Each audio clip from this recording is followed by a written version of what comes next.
मेरा नाम प्रदीप है और मैं उन दिनों बीए के एग्जाम से फ्री हुआ था। घर में सिर्फ मेरी माँ थी जो कि जॉब करती थी। मेरे पापा की मृत्यु मेरे बचपन में ही हो गई थी। मैं तो इतना छोटा था कि मुझे पापा की शक्ल तक याद नहीं। पापा के जाने के बाद मम्मी मुझे लेकर नानी के घर आ गई, जहां मेरी मामी ने मेरी माँ का जीना हराम कर दिया। वो रोज ही माँ से झगड़ा करती ताकि माँ खुद ही घर छोड़कर चली जाए, मगर माँ इन हालात में कहां जाती।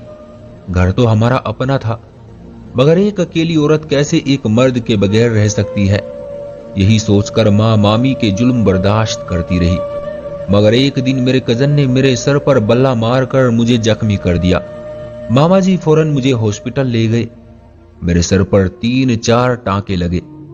वापसी पर मामा जी ने मुझे बहुत से खिलौने लेकर दिए, मगर मैं घर आया तो मम्मी अपना सामान बांधकर बैठी थी। मामा और नानी ने मम्मी को बहुत समझाने की कोशिश की, लेकिन मम्मी ने रोते हुए कहा, अगर मेरे बेटे को यूं ही सबकी मार खानी है तो हमारे लिए गैर ही ठीक है, कम से कम मुझे दुख तो नहीं होगा। ये कहकर मम्मी मुझे लेकर वहां से चली आई और फिर हम अपने घर आ गए। कुछ दिन तक मामा जी हमें मनाने आते रहे, लेकिन फिर वो भी थक गए। जब तक मेरी नानी जिंदा रही वो हमारी खबर लेते रहे, लेकिन उनके मरने के बाद किसी ने हमें पूछा तक नहीं। पापा की मृत्यु के बाद मम्मी ने मुझे माँ और बाप दोनों बनकर पाला। माँ ने कभी मुझे पापा की कमी महसूस नहीं होने दी। घर अपना था, मगर बाकी खर्चे के लिए हम किसके पास जाते। माँ ने जॉब तलाश करना शुरू कर दी।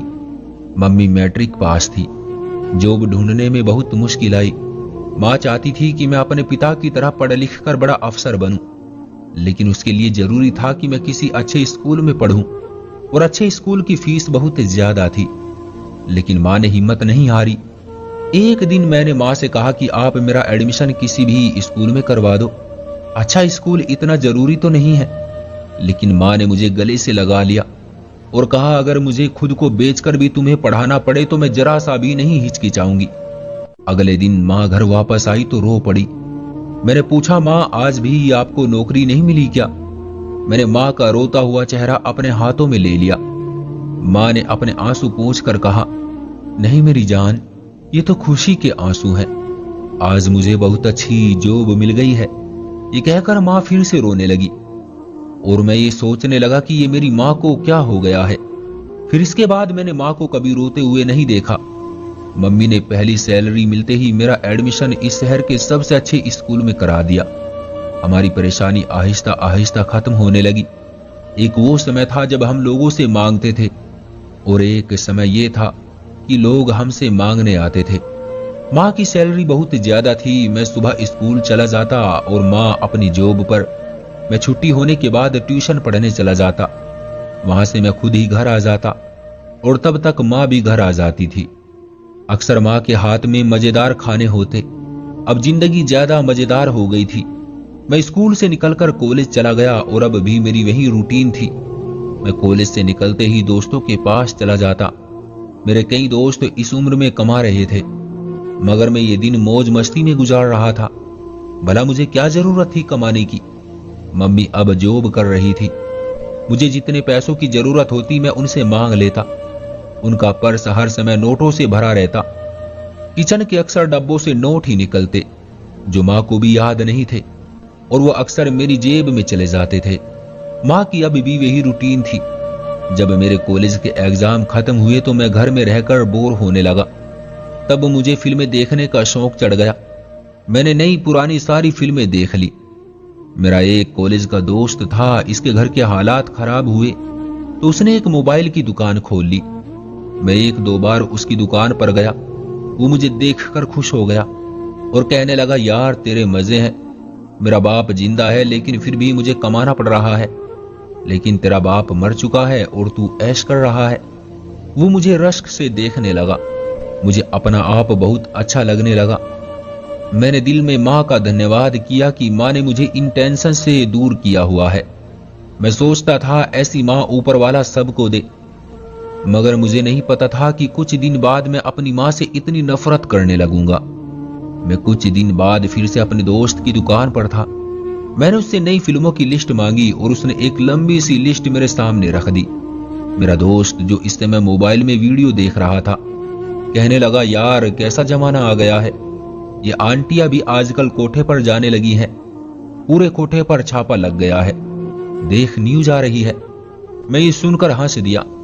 तुझे क्या पता आजकल आंटियों की भी बड़ी डिमांड है। मैंने उसे आंख मारी तो हंसने लगा। दुकान में उस समय एक शरीफ आदमी खड़ा था जो अपना मोबाइल ठीक करवाने आया था। वो हमारी बातें सुनकर कहने लगा, बेटा किसी के बारे में ऐसी बातें नहीं करते, हो सकता है उनकी कोई मजबूरी हो, आखिर ये भी तो किसी की माँ बहन होगी। ये सुनकर मैं जोर जोर से हंसने लगा। रहने दीजिए आप, कोई मजबूरी इज्जत से बढ़कर नहीं होती।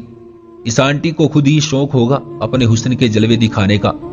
मैंने हंसते हुए दोस्त के मोबाइल की तरफ देखा और फिर मेरी हंसी को ब्रेक लग गया, क्योंकि उन कोठे वाली लड़कियों में मेरी अपनी माँ भी थी। ये देखकर मेरी सांसें रुकने लगी। मुझे नहीं पता था कि मैं घर कैसे पहुंचा, बस इतना याद था कि मैं रो रहा था। इस रात माँ देर से घर आई। वो खाना होटल से पैक करके ले आई थी। मैं कंबल में मुंह छुपाए लेटा हुआ था। ऐसा पहली बार हुआ कि माँ घर आई और मैं खामोश था, वरना मैं तो मम्मी के घर आते ही हंगामा मचा देता था। माँ को तंग करता, माँ के चेंज करने तक खाने की मेज सजा देता था और फिर हम दोनों मिलकर खाना खाते। लेकिन आज ऐसा नहीं हुआ।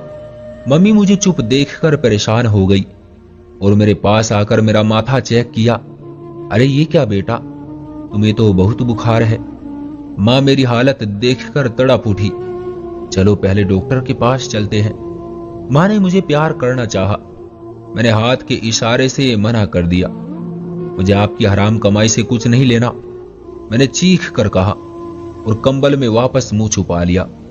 ये सुनकर माँ खामोश हो गई। अब बोलिए ना, खामोश क्यों हो गई? बताइए ना। ये सब झूठ है, मुझसे माँ का खामोश होना नहीं देखा गया। मैंने जल्दी से मोबाइल जेब से निकाला और वो वीडियो ढूंढने लगा, मगर माँ ने एकदम मेरे हाथ से मोबाइल ले लिया। इसकी जरूरत नहीं है, तुमने जो कुछ भी देखा है वो सब सच है। माँ ने अपनी आंखें झुका ली। मैं माँ को बेयकीनी से देखने लगा। काश माँ कह देती कि बेटा ये सब झूठ है, ये मैं नहीं हूं। मगर मेरा सारा भ्रम और मान टूट गया था। मैं जैसे बिखर सा गया। मैंने माँ से पूछा, माँ जब आप पकड़ी गई थी तो आप कैसे बचकर आई वहां से? माँ ने मुझे बताया, वहां कोठे पर मेरा एक अमीर आदमी के साथ संबंध था। उस आदमी ने मुझे वहां से किसी न किसी तरह निकाल ही लिया। काश माँ आप उस समय मुझे भूखा मरने देती, मगर ये पाप न करती। मैंने अपनी माँ की तरफ नफरत से देखा। ठीक है, तब तुम छोटे थे, मैंने ये सब तुम्हें बचाने के लिए किया, लेकिन अब तुम बड़े हो गए हो। तुम मुझे छोड़कर चले जाओ ताकि मैं ये पापों की दुनिया छोड़ दूं। मैंने ये सब तुम्हारे लिए किया था। तुम यहां से चले जाओगे तो मेरी कोई मजबूरी नहीं रहेगी, मैं ये सब छोड़ दूंगी। माँ ने ये कहकर मुंह मोड़ लिया। मैंने माँ को बेयकीनी से देखा। मुझे उम्मीद नहीं थी कि मेरी माँ मुझे ऐसा कहेगी। मैं गुस्से में घर से निकल आया। मैं भूखा था और मुझे बुखार भी था। मैंने जेब में हाथ डाला, जेब खाली थी। माँ की वो वीडियो देखकर मैं इतने गुस्से में आ गया था कि मैंने मम्मी की किसी चीज को भी हाथ तक नहीं लगाया। मैं बेमतलब घूमता रहा। अचानक मुझे अपना दोस्त याद आया।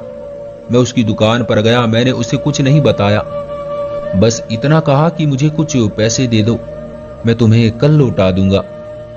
लेकिन वो कहने लगा, हम तुम्हारे जैसे खुशनसीब कहां, अभी तुम्हारे आने से पहले मेरे पिताजी सारी कमाई उठाकर ले गए।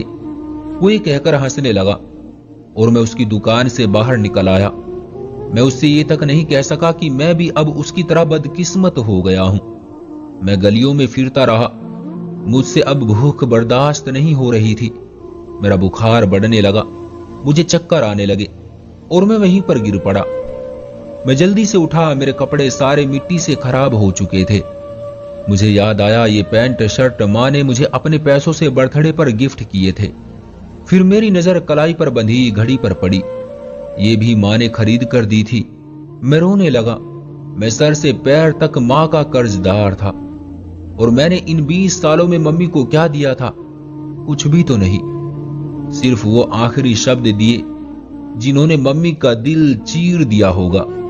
ये तो माँ की मोहब्बत थी कि उन्होंने मुझे पाल पोस कर बड़ा किया, चाहे जैसे भी किया, लेकिन आज मैं जो कुछ भी था माँ की वजह से था। जब पापा जिंदा थे माँ ने कभी घर से कदम तक नहीं निकाला, लेकिन पापा के जाने के बाद मम्मी ने मुझे जिंदा रखने के लिए और अच्छी पढ़ाई संस्कार देने के लिए ये सब कुछ किया। न जाने माँ ने ये सब किस दिल से किया होगा, और मैं माँ का धन्यवाद करने के बजाय उनका दिल दुखाया। मैं वहीं गली में बैठ गया और मैंने सारी रात वहीं काट ली। सुबह हुई तो मैंने देखा मैं एक ऐसे घर के सामने था जो बनने जा रहा था। मैं जल्दी से उठा और मजदूरों में शामिल हो गया। मैं खाली पेट था और मुझे बुखार भी था, मगर मैंने मजदूरी शुरू कर दी। माँ ने भी मेरे खातिर क्या क्या बर्दाश्त किया होगा। माँ की तबीयत भी खराब होती तब भी वो काम पर चली जाती थी। मुझे रोना आ रहा था, मैं रोता रहा और काम करता रहा। शाम हुई तो बाकी मजदूरों की तरह मैं भी लाइन में खड़ा हो गया। ठेकेदार ने मुझे हैरानी से देखा और फिर कुछ नोट मेरी हथेली पर रख दिए। मैं सीधा बाजार गया। मैंने बाजार से माँ के लिए कुछ खरीदा और एक होटल से खाना पैक करवाया, और फिर मैं सीधा घर आया और दरवाजे पर दस्तक दी।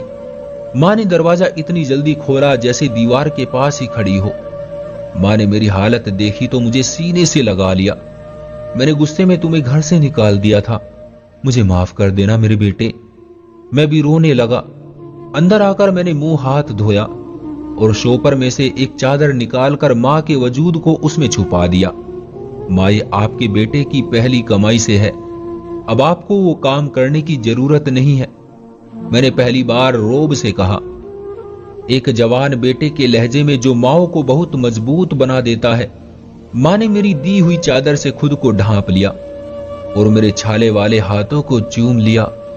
मेरी माँ ने अब उस गंदी जगह जाना छोड़ दिया और अब हम दोनों